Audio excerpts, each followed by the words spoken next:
All right. So the next thing we see is you've got to be moving from an operator to an owner. So if these terms sound familiar, you've probably listened to or read E-Myth by Michael Gerber, but that was one of the first books that I read when I became a business owner. It's like, wow, this makes a ton of sense. But the operator versus the owners is a huge difference. So you're an operator if you're still treating full-time or a partial schedule. If you're doing all the bookkeeping, if you're doing the hiring, firing, if you're involved in some of the marketing or most of the marketing, if you're holding all the meetings in your practice, or worse, if you can't even find time to make meetings, then you're deep in operation. And if you're struggling to grow your business at the speed that you would like. So I don't know that anybody I've ever talked to a practice owner that was never in this situation. Typically, you open up your place, you hang your shingle, you start treating patients, you get to a certain level. And then you start to kind of add different pieces to that. Maybe it's a front desk person. Maybe it's another part-time clinician. That's typically where we see most of the practices that we start somewhere, right around the 100 visits a week. Around 100 visits a week, things start to break because typically the owner cannot see 100 visits in a week. They've got somebody else part-time, but everything still kind of relies on the owner. Like everybody's looking to that owner to make decisions on stuff.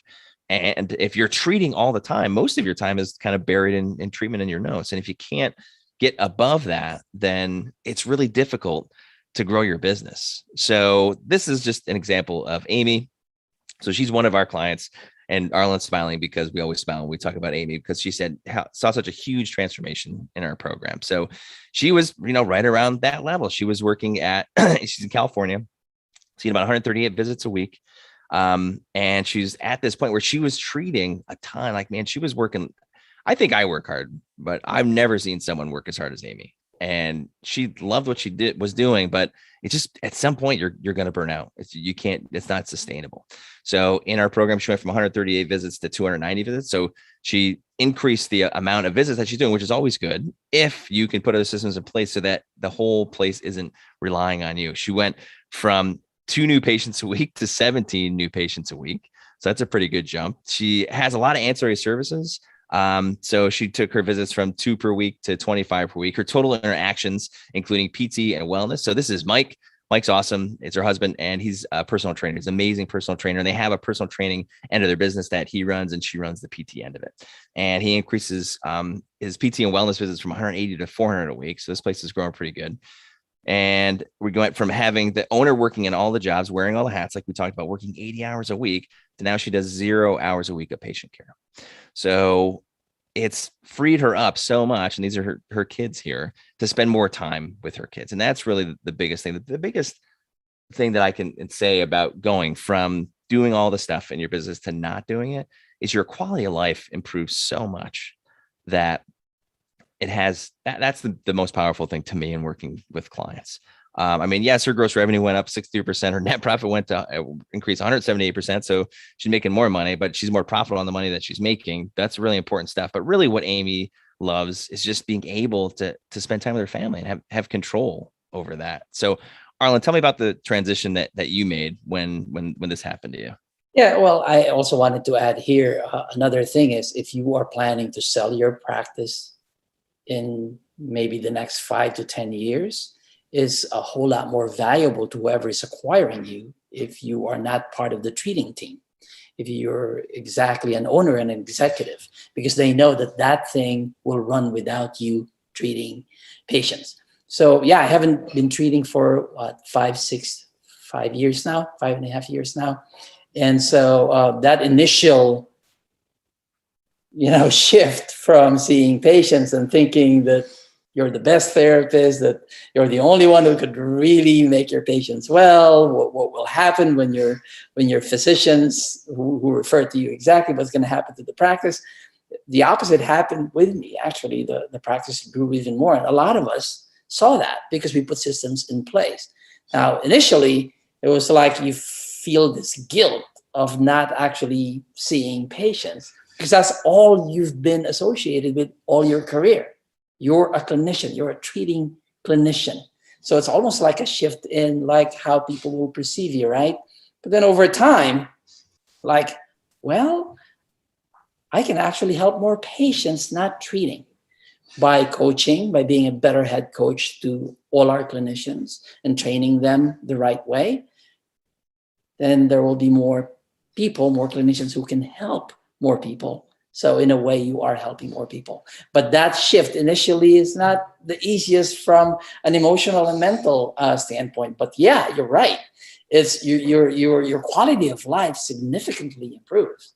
And one of the things I remember Travis asked me, this was 4 years ago when I think it was 5 years ago when I first moved out of treatment. You were, and you have young kids. I have older kids than you do. And Travis was asking me, hey, my kids your kids were at this age not so long ago. What would you do differently? And I flat out, and the answer was very easy. I told him I would run a better practice, but I sucked at running a practice back when my kids were super young. Obviously no regrets, right? It's, you can't cry over spilled milk, but man, if I were completely out of treatment, I would have spent a whole lot more time with my kids too, right? Not that I didn't, but it would have been even better. It would have been more, right? So that's part of that. Yep. Yeah. So the problem with staying the operator is you're constantly going to hit a ceiling. Like you'll do really well. You get the visits in, get some new patients in because probably you're driving a lot of the marketing. You're doing all the physician relationship stuff. And then you get busy in the clinic. You got to come back to the clinic and treat everything. And then your efforts in those other places go down. And then you see your numbers go down. And it's this constant roller coaster of what happens.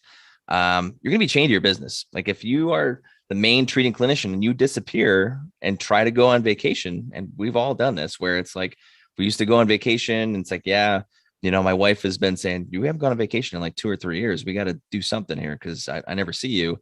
And you go away and then you come back to an even bigger mess than what you left when, what was there when you left on vacation. So it almost like vacation used to give me anxiety. Like I used to like not want to go on them because I knew what would happen when I came back to my practice. So unless you can kind of get out of that, you're going to be stuck in that cycle.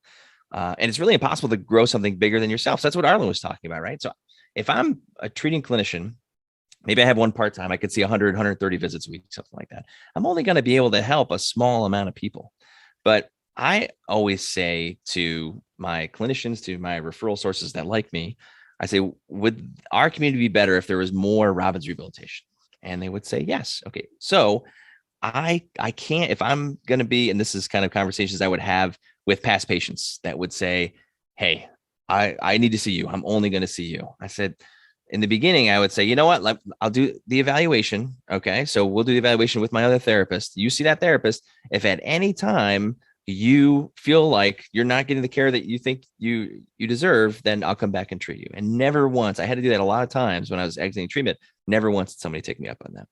So now you got to have good clinicians. You got to train them. That takes a lot too. But for the most part, you can't grow something bigger than yourself. Like now my practice is way bigger than me. It runs pretty much, without me. And I've given control to my therapists who really want that, right? They want more responsibility. And the place just runs way better than it was when it was just me running it. And you'll never have an asset to sell. So that Arlen talked about that too. And so we, once you get to a certain size, you start getting approached by private equity. And right now is a really good time to sell. I don't know if that's going to change anytime soon, but we get frequent communication with private equity, say, hey, we would love to buy your practice. Well, if private equity is coming to you and you're the main driver in there, if you get hit by a bus, like this practice, poof, disappears. And they don't like to see that. They want to see a practice that's running efficiently without the owner having to treat. It's one of the big things that they look for because it's just a reflection of a lot of other things. If you don't have to treat in your practice, then you have systems in place that almost by definition say that the practice is a really good practice. So that's really important when you're thinking about having an asset.